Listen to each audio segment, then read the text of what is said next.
সম্মানিত দর্শক, আমি এখন আছি পিপলস ফ্রেন্ডশিপ ইউনিভার্সিটিতে। মস্কোতে এখন ওয়েদার -21, কিন্তু বাহিরের সূর্য দেখে মনে হচ্ছে যে আবহাওয়া এত সুন্দর এবং খুবই গরম, বাংলাদেশের চাইতেও আরও বেশি। কিন্তু অত্যন্ত দুঃখের বিষয় হলো তার সম্পূর্ণ বিপরীত।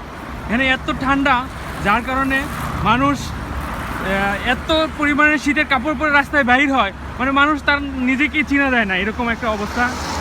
তার মধ্যে আবহাওয়া খুবই ঠান্ডা, -21 চলতেছে। কিন্তু আজকের ওয়েদার এবং সূর্যের আবহাওয়া দেখে মনে হচ্ছিল যে বাইরে একটু গরম থাকবে, কিন্তু তার সম্পূর্ণ বিপরীত।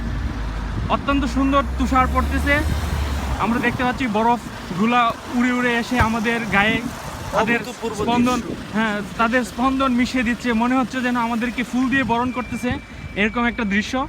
এবং আমাদের সাথে আছেন আমাদের বড় ভাই। আমি বড় ভাই অত্যন্ত শীতের কারণে উনি অত্যন্ত হয়ে যাচ্ছেন, মানে শীত তার খুবই বেশি শরীরে লাগতেছে। তো সবাই ভালো থাকবেন, সুস্থ থাকবেন, সেই কামনা রইল।